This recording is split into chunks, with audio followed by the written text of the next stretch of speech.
Hello guys, balik lagi di Teplay Cinema Channel. Oke, kali ini saya akan melanjutkan film alur cerita Dragon Ball Super Tournament of Power Part 4 nih teman-teman. Setelah di episode sebelumnya diceritakan bahwa akhirnya Krillin dan nomor 18 akhirnya bergabung dengan tim Goku untuk mewakili ke-10 petarung terkuat alam semesta ke-7 untuk mengikuti turnamen kekuatan atau turnamen of power yang akan diselenggarakan di 12 alam semesta ini teman-teman. Dan sebelum mereka berpisah, Goku menanyakan keberadaan tentang android nomor 17 kepada Krillin dan nomor 18, di manakah dia berada. Di sini android nomor 18 mengatakan bahwa dia sudah lama tidak berkomunikasi dan terakhir berkomunikasi dia berada di suatu pulau terpencil. Atas saran dari Krillin, Goku akhirnya menemui Dewa Bumi yaitu Dende. Goku menuju ke Dende untuk menemukan dan merekrut android nomor 17 bergabung dalam timnya. Gohan di sini berbicara akan menemui Piccolo untuk memintanya bergabung dengan tim, dan akhirnya mereka pun berpisah. Tak lama setelah itu, Goku menemukan ledakan yang terjadi di kota terdekat dan pergi untuk menyelidikinya. Ternyata ledakan tadi berasal dari halaman rumah Mr. Satan yang sedang melatih Majin Buu untuk persiapan turnamen of power. Mereka berlatih sangat keras sehingga Majin Buu benar-benar berbeda dengan Majin Buu yang sebelumnya. Yaps, kita lihat dari postur tubuhnya jadi lebih cocok bertarung. Goku menyimak betapa cepat dan kuatnya Majin Buu yang sekarang ini, bahkan mungkin lebih pintar juga. Dan akhirnya Goku penasaran dan melakukan latih tanding bersama Buu.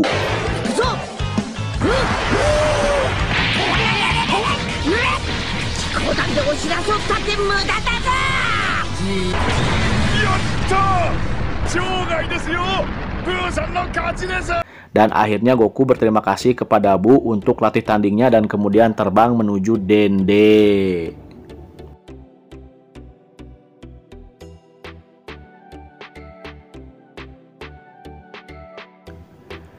Goku tiba di Dende menanyakan keberadaan nomor 17.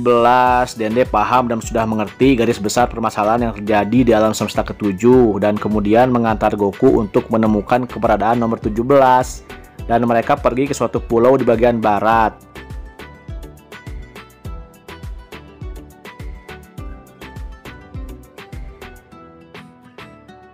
Di sisi lain, Gohan mengunjungi gurunya Piccolo. Tetapi bahkan sebelum dia meminta Piccolo untuk bergabung dengan mereka, Piccolo ingin menguji Gohan dan melihat seberapa kuat si Gohan ini sekarang, teman-teman.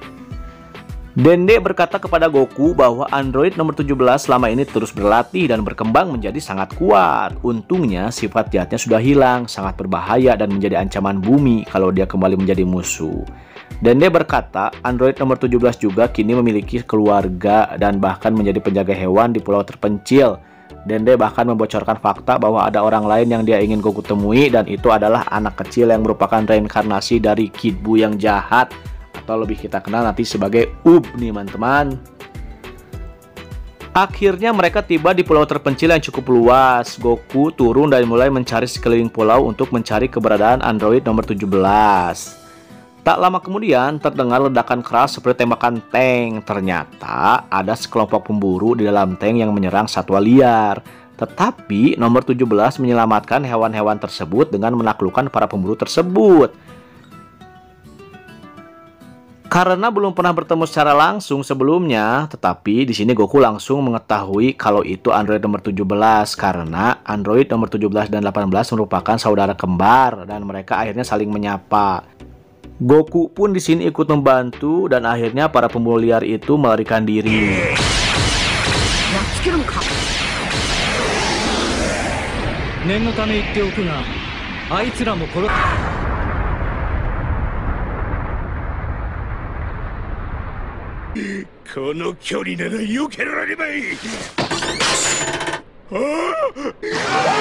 Kemudian Goku bertanya kenapa para pemburu liar itu terus kembali, dan android nomor 17 menunjukkan bahwa mereka sedang mengincar hewan-hewan yang langka yang hampir punah yang bersembunyi di dalam gua.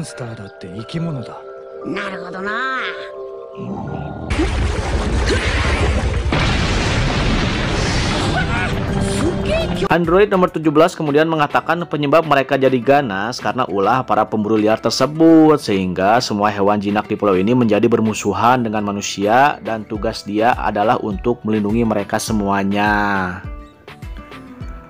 Akhirnya Goku dan Android nomor 17 terbang ke sisi tebing dan Goku tanpa banyak bicara menantang Android nomor 17 untuk melihat seberapa kuat dia yang sekarang, dan mereka mulai melakukan pertarungan. Jujur sih, kalau menurut saya ini adalah pertarungan yang epic karena pertarungan tercantik yang pernah saya lihat sejauh ini di Dragon Ball Super, karena berlatar belakang matahari yang mulai terbenam nih teman-teman. Sunset epic lur. Pada awalnya Goku bertarung dengan wujud Super Saiyanya, namun dengan santuinya nih si Android nomor 17 mampu mengimbangi Goku. Pertarungan terus menjadi lebih intens dan para petarung bergerak ke langit di atas awan. Di sini Goku berkata bahwa dia menahan diri dan terkejut mengetahui bahwa Android nomor 17 juga sama melakukan hal yang sama, yaitu menahan diri juga, menyebabkan si Goku ini menjadi Super Saiyajin Blue dan menembakkan Kamehameha langsung, yang kemudian nomor Android nomor 17 dengan mudahnya menahan dan menangkisnya.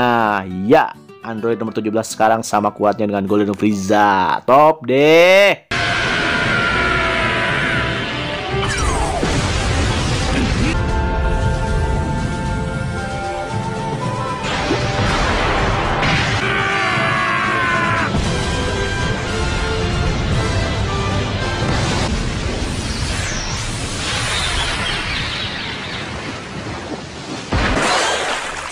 Karena pertarungan mereka ini epik dan mengakibatkan pulau sekitar mereka bergetar hebat, dan kalau dilanjutkan ini akan menjadi ancaman untuk para hewan-hewan. Android nomor 17 menghentikan pertarungan sehingga tidak membahayakan satwa liar di pulau atau di lautan. Setelah itu mereka kembali ke camp nomor 17 dengan keduanya makan malam dan Goku menjelaskan segalanya tentang Turnamen of Power. Nomor 17 bahkan menunjukkan foto keluarganya sendiri kepada Goku dan ada curhat-curhatnya dikit lah. Goku kemudian menjelaskan tentang Turnamen of Power, namun sepertinya nomor 17 kurang tertarik sampai Goku bilang hadiah utamanya adalah dapat menggunakan Super Dragon Ball untuk membuat permintaan apapun yang dia inginkan. Di sini nomor 17 mulai tertarik karena dia punya cita-cita pengen punya kapal pesiar dan berkeliling dunia bersama keluarganya. Namun di tengah pembicaraan mereka tiba-tiba muncul Yupo yang mencoba mengambil semua satwa liar yang ada di pulau ini. Goku dan Android nomor 17 terbang ke kapal, namun sayang mereka tertinggal dan pemburu itu mulai kabur. Dengan inisiatifnya akhirnya Goku melakukan teleportasi instan dan akhirnya mereka berhasil memasuki Yupo tersebut ke ruang kargo kapal, dan mereka kaget karena melihat banyak satwa liar eksotis yang ditangkap di seluruh alam semesta. Alarm pun berbunyi dan mereka pun terlibat pertarungan dengan para penjahat pemburu luar angkasa. Android nomor 17 memberitahu Goku untuk tidak merusak pesawat karena akan membahayakan hewan. Jadi mereka bertarung hanya menggunakan tinju saja atau tangan kosong. Di sini Android nomor 17 memisahkan diri dengan Goku dan langsung menuju kepala pemburu. Kepala pemburu memanggil lebih banyak pasukan lapis baja untuk menyerang nomor 17, namun jelas mereka semuanya bukan tandingan nomor 17.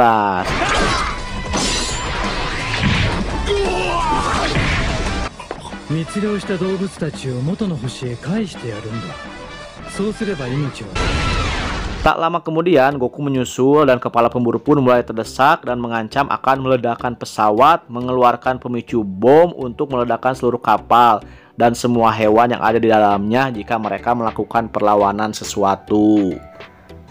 Kejadian ini membuat nomor 17 flashback seperti bom yang ditanamkan kepadanya dulu. Kemudian dia memberitahu Goku untuk menjaga keluarganya dan menjaga pulau untuknya. Lalu dia tiba-tiba menyerang pemburu kepala dan menjegalnya melalui celah kaca ke ruang hampa udara.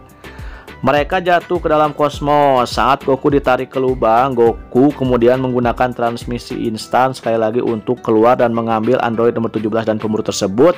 Mereka langsung berpindah tempat ke planet Kaio dan mengejutkan Kaio.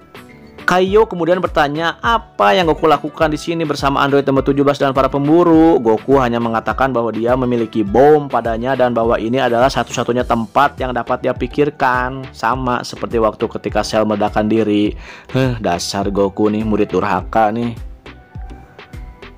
Tak lama berselang, Dende memberitahu Goku dengan telepatinya dan mengatakan bahwa pemburu kepala itu hoax dan tidak membawa bom sama sekali. Dia cuma menggertak hoax, teman-teman.